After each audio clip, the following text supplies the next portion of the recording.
Praise the lord. యేసుక్రీస్తు నామంలో అందరికీ వందనాలు. ప్రార్థన చేసుకుని వాక్యం చెప్పుకుందాం. సర్వోన్నతుడా, సర్వశక్తిమంతుడా, జీవాధిపతి, జీవం కలిగిన దేవా, మీకు వందనాలు, స్తుతులు, స్తోత్రాలు చెల్లించుచున్నాము తండ్రి. అయ్యా, మీ ఉచితమైన కృపను బట్టి ప్రార్థన చేస్తున్నాము. అయ్యా, ప్రార్థన మీరు ఆలకించండి, ప్రార్థనకు ప్రతిఫలం దయచేయండి. అయ్యా, మీ సహాయాన్ని దయచేయండి. మంచిగా వాక్యము వివరించగలిగిన జ్ఞానాత్మతో నింపమని వేడుకొనుచున్నాము. మీ సహాయము దయచేసి మీ కృప తోడుగా ఉంచి నడిపించమని, మీ ఆత్మశక్తితో అభిషేకించి మీరే తోడుగా ఉండి అయా వాక్యము మంచిగా వివరించగలిగిన జ్ఞానాత్మతో నింపమని యేసునామంలో అడిగి వేడుకొంచున్నాం తండ్రి, ఆమేన్. వాక్యం చెప్పుకుందాము. యేసుక్రీస్తు శిలువ మీద మాట్లాడిన 7వ మాటను చెప్పుకుందాం. లూకా సువార్త 23వ అధ్యాయము 46వ వచనం. అప్పుడు యేసు గొప్ప శబ్దంతో కేకవేసి, తండ్రి, నీ చేతికి నా ఆత్మను అప్పగించుకొనుచున్నానెను. ఆయన ఇలాగూ చెప్పి ప్రాణము విడిచెను. యేసు క్రీస్తు గొప్ప శబ్దముతో కేకవేసి తన ఆత్మను తన తండ్రికి అప్పగించుకొన్నాడు అని వాక్యంలో రాయబడి ఉన్నది. ఆయన కుమారుని ఆత్మైనా సరే తండ్రి దగ్గరకు చేరుకోవలసినదే. ఎందుకనగా ఆయన అక్కడి నుండి వచ్చిన వాడే కాబట్టి. ఆయన తన తండ్రితో కలిసి ఆదిలోనే వాక్యముగా ఉన్నాడు. యోహాను సువార్త 1వ అధ్యాయము 1వ వచనము. ఆది యందు వాక్యముండెను, వాక్యము దేవుని యొద్ద ఉండెను, వాక్యము దేవుడై ఉండెను. ఆయన కేవలము మానవుల కొరకు మాత్రమే శరీరము దాల్చి ఈ లోకానికి వచ్చాడు. ఆ శరీరము మానవుల కొరకు చీల్చబడి రక్తము చిందించుటకు మాత్రమే. యోహాను సువార్త 1వ అధ్యాయము 14వ వచనం. ఆ వాక్యము శరీరధారి అయి కృపాసత్య సంపూర్ణుడిగా మన మధ్య నివసించెను. తండ్రి వలన కలిగిన అద్వితీయ కుమారుని మహిమ వలె మనము ఆయన మహిమను కనుగొంటిమి. ఈ భూలోకమునకు వచ్చిన యేసుక్రీస్తు తన శరీరముతో ఆయన చేయవలసిన పనిని పూర్తిగా నెరవేర్చాడు. హెబ్రీ పత్రిక 10వ అధ్యాయము 5వ వచనం నుండి 7వ వచనం వరకు. కాబట్టి ఆయన ఈ లోకమందు ప్రవేశించినప్పుడు ఇలాగూ చెప్పుతున్నాడు, బలియు అర్పణయు నీవు కోరలేదు గాని నాకొక శరీరమును అమర్చితివి. పూర్ణ హోమములను పాప పరిహారార్థ బలులు నీకు ఇష్టమైనవి కావు. అప్పుడు నేను గ్రంథపు చుట్టలో నన్ను గూర్చి రాయబడిన ప్రకారము దేవాని చిత్తము నెరవేర్చుటకు ఇదిగో నేను వచ్చి ఉన్నానంటిని. యేసుక్రీస్తు తండ్రి ఆయనకు ఇచ్చిన శరీరముతో తండ్రి చిత్తము అంతయు నెరవేర్చాడు. అనగా మానవుల కొరకు ఆ శరీరము నలగొట్టబడింది, పూర్తిగా మాంసపు ముద్దగా మారిపోయింది. ఆయన శరీరములో ఉన్న రక్తమంతా కారిపోయింది. ఆయన తన శరీరముతో చేయవలసిన పనిని పూర్తిగా నెరవేర్చినప్పుడు ఇక ఆయనలో మిగిలి ఉన్నది ఆత్మ మాత్రమే. ఆది నుండి తన తండ్రితో కలిసి ఉన్న ఆత్మే కాబట్టి ఆ ఆత్మను ఆయన తన తండ్రికే అప్పగించుకోవాలి. కాబట్టి కుమారుడైన యేసుక్రీస్తు గొప్ప శబ్దముతో తన తండ్రిని కేక వేస్తూ ఉన్నాడు. ఎందుకనగా, తండ్రి, నాకు ఇచ్చిన ఈ శరీరముతో నేను చేయవలసిన పనులన్నీ చేసి ముగించాను. కాబట్టి నా ఆత్మను నీకే అప్పగించుకొనుచున్నాను అని ఆయన కేక వేసినట్లుగా వాక్యంలో ఉంది. కీర్తనల గ్రంథము 31వ అధ్యాయము 5వ వచనం. నా ఆత్మను నీ చేతికి అప్పగించుకొనుచున్నాను, యెహోవా సత్యదేవా, నన్ను విమోచించు వాడవు నీవే. ఆ రీతిగా కుమారుడైన యేసుక్రీస్తు తన ఆత్మను తన తండ్రికి అప్పగించుకున్నాడు. అలాగే దేవుడు నరులారా తిరిగి రండి అని పిలిచినప్పుడు మానవులైన వారి ఆత్మలు ఆయన యుద్ధకు వెళ్ళిపోవలసినది. అలాగే స్టెఫను కూడా తన ఆత్మను దేవునికి అప్పగించుకున్నాడు. అపొస్తలుల కార్యము 7వ అధ్యాయం 59వ వచనం. అతడు ప్రభువును గూర్చి మర్రపెట్టుచు, యేసు ప్రభువా, నా ఆత్మను చేర్చుకొనమని స్టెఫను పలుకుచుండగా వారు అతనిని రాళ్లతో కొట్టిరి. ఆ రీతిగా స్టెఫను తన ఆత్మను దేవునికి అప్పగించుకొన్నాడు. యోబు గ్రంథము 12వ అధ్యాయము 10వ వచనం. జీవరాశుల ప్రాణమును మనుషులందరి ఆత్మలను ఆయన వశముననున్నవి గదా. వాక్యము చెప్పిన ప్రకారముగా మనుషులందరి ఆత్మలు యెహోవా వశమున ఉన్నవి. ఎందుకనగా దేవుడైన యెహోవా నేలమంటితో నరుని నిర్మించి వాని నాసికారంధ్రములలో జీవవాయువును ఊదగా నరుడు జీవాత్మయను. మానవులందరిలో దేవుని జీవాత్మ ఉన్నది కాబట్టి మానవులు జీవించగలుగుచున్నారు. యోబు గ్రంథము 33వ అధ్యాయము 4వ వచనం. దేవుని ఆత్మ నన్ను సృజించెను, సర్వశక్తుని యొక్క శ్వాసము నాకు జీవమునిచ్చెను అని యోబు చెప్పిన ప్రకారము దేవుని జీవాత్మ వలనే మనము జీవించగలుగుతూ ఉన్నాము. కాబట్టి ఎవరైనా సరే ఆయన పిలిచినప్పుడు ఆయన ఇచ్చిన ఆత్మ ఆయన యొద్దకు వెళ్ళిపోవలసినదే.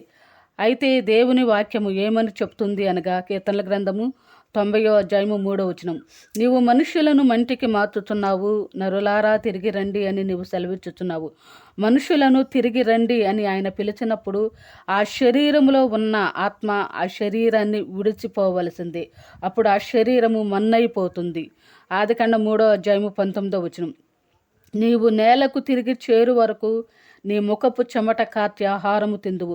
ఏలయనగా నేల నుండి నీవు తీయబడితివి, నీవు మన్నే గనక తిరిగి మన్నైపోదు అని చెప్పాను.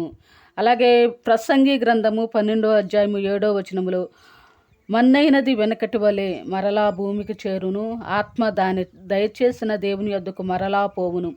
ఏ మానవుడైనా మరణించాడంటే అనగా అతనిలో లేక ఆమెలో ఉన్న ఆత్మ ఆ వ్యక్తిని విడిచిపెట్టి వెళ్ళిపోయిందంటే ఆ శరీరము పాడైపోతుంది. అయితే దేవుని వాక్యము మనకు ఏమని చెప్తుంది అనగా, యోహాను సువార్త 6వ అధ్యాయము 63వ వచనం, ఆత్మయే జీవింపచేయుచున్నది, శరీరము కేవలము నిష్ప్రయోజనము. నేను మీతో చెప్పిన మాటలు ఆత్మయును జీవమునై ఉన్నవి. అనగా మనుష్యులను జీవింపచేసే శక్తి దేవుని వాక్యమునకు మాత్రమే ఉన్నది. మనుష్యుడు రొట్టె వలన కాదు కానీ దేవుని నోట నుండి వచ్చు ప్రతి మాట వలన జీవించును అని వాక్యము చెప్పిన ప్రకారముగా ఏ మానవుడైనా సరే దేవుని వాక్యము వలన జీవించాలి. ద్వితీయోపదేశకాండము 8వ అధ్యాయం 3వ వచనం, ఆహారము వలన గాక యెహోవా సెలవిచ్చిన ప్రతి మాట వలన నరులు బ్రతుకుదరని నీకు తెలియజేయుటకు ఆయన నిన్ను అణచి నీకు ఆకలి తెలియజేసి నీవే గాని నీ పితరులే గాని ఎన్నడూ ఎరుగని మన్నాతో నిన్ను పోషించెను. ఆయన బిడ్డలైన ఇశ్రాయేలీలను పోషించిన దేవుడు మన్నా అనే ఆహారముతో వారిని పోషించాడు. ఆ మన్నా దేవదూతల ఆహారము అని దేవుని వాక్యములో రాయబడి ఉన్నది. కీర్తనల గ్రంథము 78వ అధ్యాయము 25వ వచనం, దేవదూతల ఆహారము నరులు భుజించిరి, భోజన పదార్థములను ఆయన వారికి సమృద్ధిగా పంపెను. అయితే యేసు క్రీస్తు చెప్పుతున్న మాట, మీ పితరులు అరణ్యములో మన్నా తినినను చనిపోయారు అని. యోహాను సువార్త 6వ అధ్యాయము 47వ వచనం నుండి 51వ వచనం వరకు జీవాహారము నేనే అని ఆయన చెప్పుతున్నాడు. మరి ఒక చోట ఆయన చెప్పుతున్న మాట, జీవాహారము నేనే, జీవజలము నేనే అని. అనగా ఆయన శరీరమును తిని ఆయన రక్తమును త్రాగుట. ఇశ్రాయేలీలు దేవదూతల ఆహారము వారు భుజించినప్పటికీ ఆ ఆహారము వారికి శరీర సంబంధమైన ఆహారముగా ఇవ్వబడింది. కాబట్టి ఆ ఆహారము తిని కూడా వారు చనిపోయారు. ఎందుకనగా శరీరము కేవలము నిష్ప్రయోజనమే కాబట్టి. అయితే వారు దేవుడు పిలిచినప్పుడు ఎవరైనా సరే ఆ శరీరాన్ని కాదు కానీ ఆ శరీరములో ఉన్న ఆత్మ, ఆయన పెట్టిన ఆత్మను ఆయన పిలుస్తాడు కాబట్టి ఆ ఆత్మ ఆయన దగ్గరకు వెళ్ళిపోవాలి. కాబట్టి ఎవరైనా సరే శరీర సంబంధమైన ఆహారము కొరకు మాత్రమే కాకుండా మనలో ఉన్న ఆత్మను పోషించుకోవాలి. మనలో ఉన్న ఆత్మను ఏ రీతిగా పోషించుకోవాలనగా వాక్యము ద్వారా పోషించుకోవాలి. వాక్యము వినాలి, వినుట వలన విశ్వాసము కలుగుద్ది అని దేవుని వాక్యము చెబుతూ ఉన్నది. కాబట్టి వాక్యము ద్వారా మనం జీవించాలి. అలాగే యేసు క్రీస్తు శరీరము తినాలి, ఆయన రక్తము త్రాగాలి. అనగా రొట్టెను తినాలి, ద్రాక్షారసమును త్రాగాలి. ఆ రీతిగా వాక్యము ద్వారాను సంస్కారము ద్వారాను మనం దినదినము సిద్ధపడాలి. అలాగే తిరిగి రమ్మని ఆయన పిలిచినప్పుడు మన ఆత్మను మనము ఆయన కొరకు సిద్ధపరుచుకోవాలి, ఆయనకే అప్పగించుకోవాలి. కాబట్టి ఈ లోకంలో మనం జీవించుచు ఉన్నప్పుడు మనలో ఉన్న శరీర కార్యాలను పూర్తిగా చంపివేసుకోవాలి, ఆత్మ కార్యాలను బ్రతికించుకోవాలి. అలాగే ఆయన కుమారుడైన యేసు క్రీస్తు కూడా తన ఆత్మను తన తండ్రికే అప్పగించుకున్నాడు. ఆ ప్రకారము మనము కూడా మన ఆత్మలను ఆ తండ్రి అయిన దేవునికి అప్పగించుకోవాలి. కాబట్టి దినదినము కూడా మన ఆత్మలను మనం పోషించుకోవాలి. శరీరము కేవలము నిష్ప్రయోజనమే. ఈ శరీరము తిరిగి మంటిలో కలిసిపోవలసినదే. ఆత్మ దేవుని యొద్దకు చేరాలి. కాబట్టి దినదినము కూడా మనలో దేవుడు పెట్టిన ఆత్మను వాక్యము ద్వారా పోషించుకుంటూ దినదినము మన క్రియలను మనము సరిచేసుకుంటూ ఆయన పిలిచినప్పుడు ఈ ఆత్మ దేవుని యొద్దకు చేరాలి, దేవుని రాజ్యములో ప్రవేశించాలి.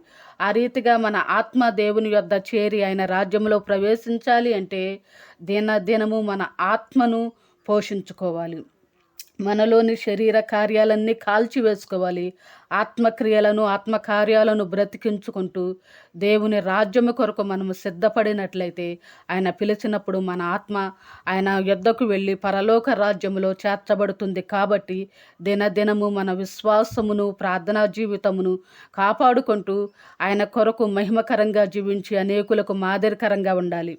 ఆ రీతిగా మనల్ని మనం కాపాడుకొని మన ఆత్మను ఆయన కొరకే పరచుకొని దేవుని రాజ్యము చేరుకుందాం. ఆమేన్.